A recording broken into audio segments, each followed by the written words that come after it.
So if I had to have one takeaway from everything that I'm hearing, based upon how you raise money, based upon how you get found, is that you really have to try to be everywhere you can possibly be and be in the market at all times, because you can't be a prophet and you can't handicap where you're going to potentially raise money from. You don't know who's going to like you, right? So with that, we're going to bring the Millennial panel up in 1 second. This is a topic that's near and dear to my heart because I'm writing a book that comes out in September. All profits go to the Dakota Initiative, which is a not-for-profit for women, championing women in the investment business. So I think this is such an important topic in our world. I think we're going to find out when I go through this. This is going to be a rapid-fire presentation, but I think from a value-add standpoint, the data's just unbelievable. And if I did, from a show of hands, how many people today did a Google search? And then how many people have done a YouTube search today? That's pretty good. How many people have shot a video of themselves today?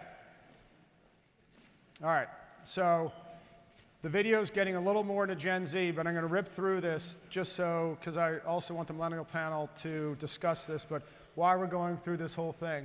And so, as I said, they're not aliens, and I think they're absolutely the most important generation, not the greatest, but the most important because of their size. So millennials are roughly between 27 and 37 years old.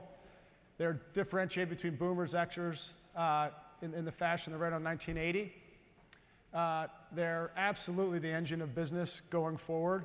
If you're, there's 74 million, I think they're really handicapped at more like 80 million millennials, so twice the size of the Gen Xers. These are the numbers that start to get a little goofy, right? Checking their 85% check their smartphone 45 times a day. Why should we care? Because they're absolutely our new buyer, as we're going to see. And they're not you, okay? And I explain what I mean by that is that they're not an Xer and they're not a baby boomer. They didn't spend any time in a Blockbuster video, right, looking for videos. They never called a Barnes & Noble asking if a book is in stock.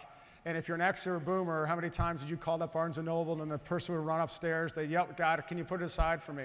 Right? No one's ever called Amazon. Ask a millennial, it's like, have you ever called Amazon to ask if a book's in stock? They'll truly look at you like you're, they never used a 50-foot phone cord, okay, to go up and have a conversation in their room. And they generally weren't hanging out here. Never generally used one of these unless you took a special class. And this is not, this is the Wikipedia is their new encyclopedia.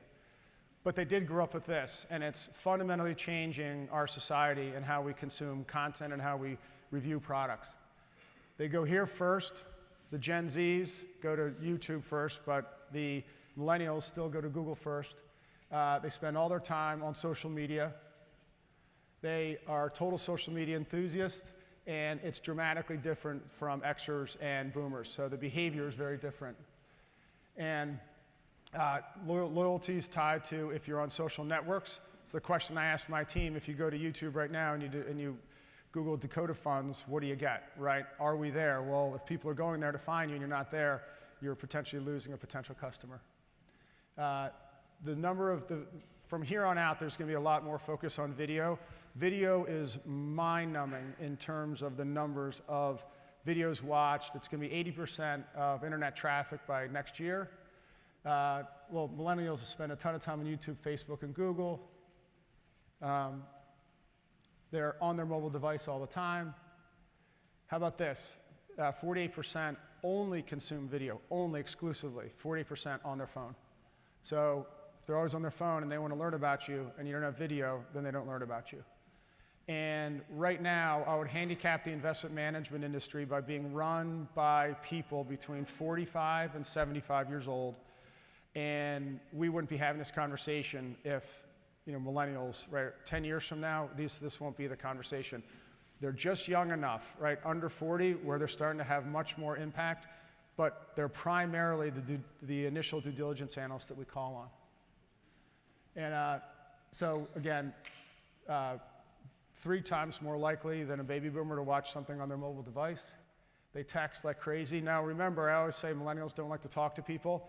It's not a fair characterization because they actually do like to talk to people, but it's far more efficient to text than it is to have to call someone and go through the whole process of a conversation. My favorite slide, my son, when I asked him this, so 43% need $5 million or more to give up their smartphone. Try asking that question to a millennial. They'll be like, well, can I still keep the social stuff? And they're like, smartphone gone forever. They can't even conceive of it. My son said $100 million, whatever that means. But so 79, 80% of traffic, internet, video. Now these are, I just picked a few, but there's more stats out there than you ever want to consume. Growing at 100% annually consumption.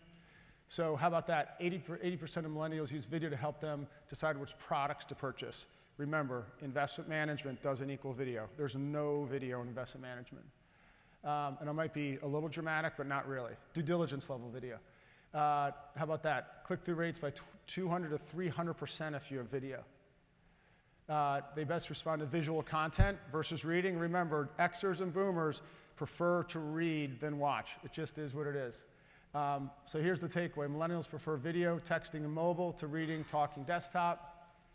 And then boomers and Xers the other way around. It's changing a little bit through the boomers and the Xers from the research, but not dramatically. So the buying behaviors are the opposite. So what's the big takeaway as we come up here? Content is king, and this is why it's king. They like to share, right? They like to like things, they like to share things, and like to buy things. If they can't find your content and they can't consume it, they can't share it. Now, the concept of sharing an investment idea online, right, digitally is still like a bizarre concept, but it's coming. And here's the big reason. If you all believe data analytics is the new oil, right, and that's really what everybody wants, user engagement, data analytics, I want to learn, I want to learn.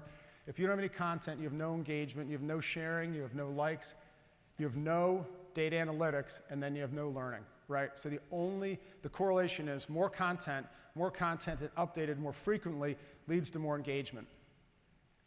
And so we exist in this massive content gap between the prior generations and this generation. So I think that was 5 minutes.